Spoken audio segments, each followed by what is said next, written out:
Where do you want me to drop this key off? No.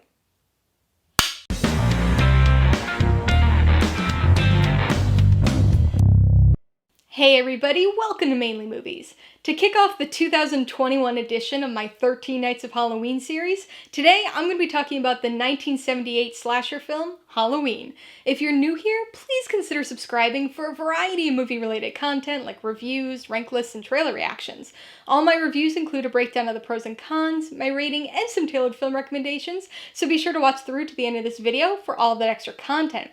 Halloween stars Jamie Lee Curtis, Donald Pleasence, and Nick Castle, and was directed by John Carpenter. It tells the story of high school student and babysitter Laurie Strode, played by Jamie Lee Curtis, who finds herself being stalked by the escaped murderer Michael Myers on Halloween night. Halloween is one of those films that's a little daunting to review. It's such an iconic and well-loved movie, and it's one that everybody has reviewed.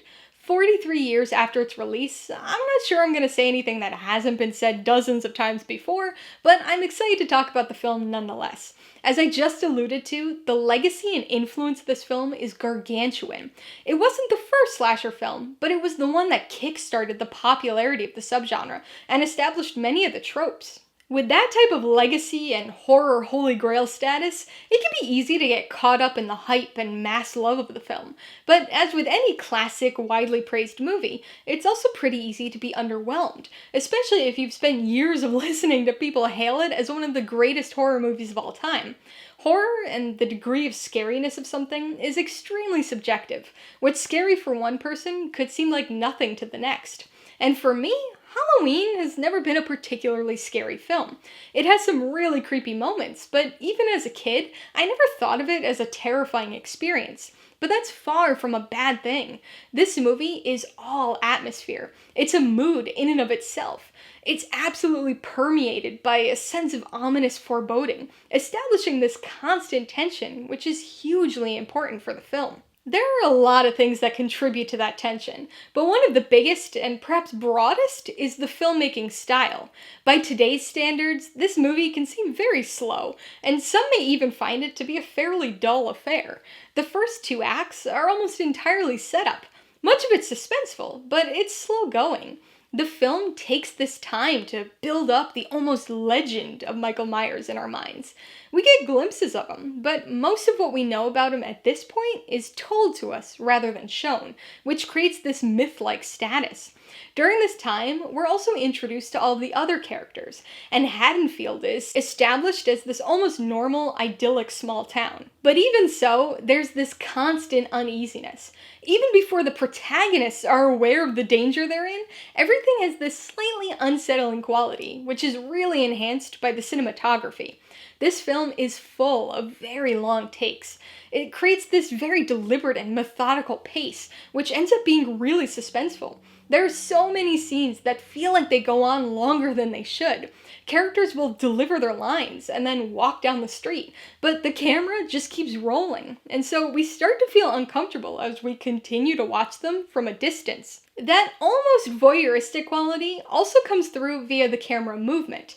There are certainly some static shots in this movie, but much of the time we're moving right with the characters, walking down the street, going through a house, and even some of those static shots have a slight degree of movement to them. The Steadicam, which is so frequently used nowadays, was still in its infancy in 1978, but Carpenter opted to use it, Panaglide specifically, rather than the more traditional dolly track system. This allowed the camera to freely move with the characters, but the technology was still early in development, so there's a slight jitteriness or handheld shake to it at times. While technically an imperfection, it actually enhances the movie, because you're never quite certain if you're observing a scene as just the camera and a member of the audience, or as Michael Myers, especially after the film's exceptional opening point of view sequence plants that idea in your head. The pacing, cinematography, and even the technology used all help to build the ominous tension of this film, but it's the score that takes it to legendary heights. Like many things about this film, Carpenter's synth score is simple but extremely effective. There are only a handful of musical cues, which get introduced during the iconic and haunting slow zoom jack-o'-lantern title sequence, but also continue to pop up throughout the film. It's repetitive, but it works really well. Just like the theme in Jaws, this Halloween theme is used to alert us to the presence of the shape, and the other cues provide us with an increased sense of foreboding, even during some of the most innocuous seeming scenes early on in the movie. People watching Halloween for the first time might be surprised by how subdued the film is. Part of that's because, again, it's often hailed as one of the greatest horror movies of all time, which certainly puts expectations in your mind, but it also has the style of the time period it was made in. Compared to today's horror standards, and even compared to most of the other films in the Halloween franchise, this first film feels very different. Despite being a slasher, there's essentially zero gore, with only a few brief shots featuring brightly colored and obviously fake blood. And even when things really start to ramp up during the third act, it still feels reserved. It never gets frenetic, and instead maintains its slow, anxious tension, utilizing very few jump scares, none of which feel unearned or lazy. There are some frustrating character decisions, and some annoying, out-of-character whimpering, but it all builds to a satisfyingly unsatisfying finale. I can't believe I've made it this far into the review without talking about the characters, so let's rectify that. Jamie Lee Curtis, in her first film role, portrays Laurie Strode, which is one of the earliest and perhaps best-known final girls, the smart, morally pure character who goes up against the killer at the end. Laurie is an extremely likable character, whose life gets changed forever, all because she had to leave a key under a doormat. This movie has lots of other small characters. Laurie's friends, who are like totally bad influences, poor bespectacled Bob, Sheriff Brackett, even Lil Tommy and Lindsay. But there is one other major protagonist, Dr. Sam Loomis. Stealing his name right from Psycho, Donald Pleasence imbues this character with dramatic, campy memorability, providing repeated warnings, spewing near-apocalyptic dialogue, and gleaning a surprising amount of joy from scaring the crap out of some kids outside of the Myers house. And then, of course, we've got Michael, the shape with the blackest eyes, the devil's eyes. He's a character of stories and glimpses. We briefly see him as a disturbed child, but then only hear tales of the 15-year time gap, delivered in exceptionally dramatic fashion by Loomis. But even with this exposition, it's hard to tell what Michael Myers really is. He's human, but is he? Loomis certainly doesn't think so, and Michael possesses almost superhuman qualities. Stalking with fast, near-silent ease, punctuated only by heavy breathing under the mask, surviving multiple wounds. He's seemingly unstoppable. As Laurie's teacher put it during her lesson on fate, he's like an immovable mountain. Additional lore gets added over the course of the franchise, but here, Michael's story is as simple as the rest of the film. Simple, but effective. Alright, let's talk about the pros and cons. Pro number one is the tension. Although I don't personally find this to be a scary horror movie, it's still an extremely effective one because of its tense atmosphere. Even near the beginning of the film, when we're just being introduced to the characters going about their ordinary daily life in Haddonfield, there's this uneasiness.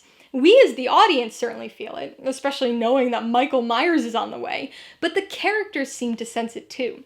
There's this ominous foreboding quality to the afternoon that only gets more tense and suspenseful as darkness comes. It's a relatively slow film, but that tension creates a mood that easily sustains it all the way through. The second pro sort of falls under the umbrella of the first, because it's one of the things that heightens the tension, and that's the score. I think there's just something about horror movies in the 70s, because they all have such memorable scores.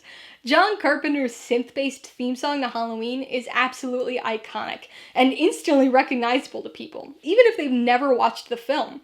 It's fairly simple, and has musical cues that get reused over and over again throughout the film, but it's incredibly effective. It adds to that foreboding tension of the film, and just as the Jaws theme song did for the shark, makes Michael's presence even more frightening by creating a building sense of dread anytime he's about to appear. Pro number 3 is another sub-pro of the first pro, and is the cinematography. Now, I realize that might sound a little weird, because low-budget, independent horror films, especially from the 70s, usually aren't anybody's go-to for beautiful cinematography. But despite its simplicity, Halloween's cinematography is so unbelievably effective at creating and maintaining the film's atmosphere. The prevalence of long takes heightens the suspense. The imperfections of the Steadicam movement continually plant the seeds of doubt in the audience's mind as to whether they're viewing scenes from Michael's point of view. The framing of shots intentionally draws your eyes to the right and sometimes wrong spots. Even the lighting and exposure of certain scenes contribute. It all works to establish the atmosphere of the film and to heighten the overall tension. On the con side, I really only have minor nitpicks. Although our lead protagonist is decently resourceful, this film is still full of questionable or downright dumb character decisions. That's not unexpected in a horror film, and honestly, Halloween established many of the tropes that later horror movies emulated, but it's still a little irritating because there's sort of dumb story conveniences. Things like the nurse rolling down her window and getting out of the car, or the repeatedly over-convenient placement of knives. Another small nitpick for me has always been Laurie during the finale, and specifically her whimpering.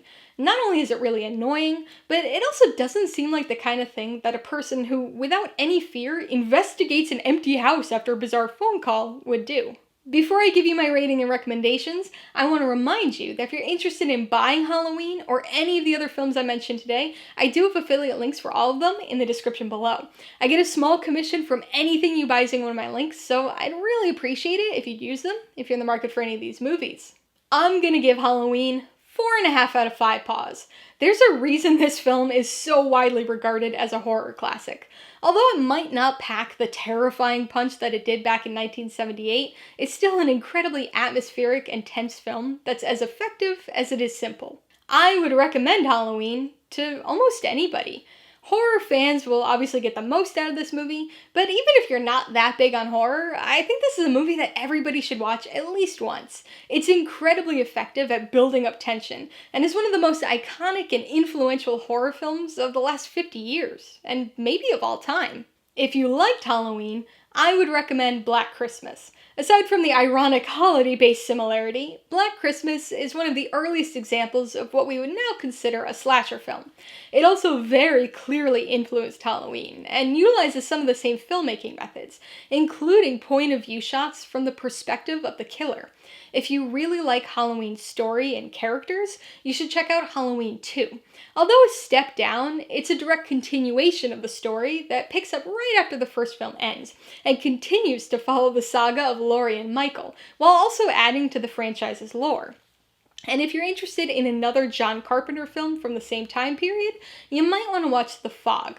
It's a much more supernatural story, however it also features a memorable synthy Carpenter score, a lot of atmosphere, and another Jamie Lee Curtis performance.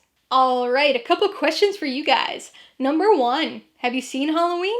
If so, what'd you think of it? And number 2, what's your favorite holiday? And what's your favorite movie set on that holiday? Be sure to leave your answers in the comments below so we can get a discussion going. Alright, so if you got some enjoyment, insight, or information out of this review, I'd appreciate it if you'd hit that like button. And if you haven't done so already, please hit subscribe here at it to see more videos like this. Till next time, this has been Alyssa with Mainly Movies, the way life should be.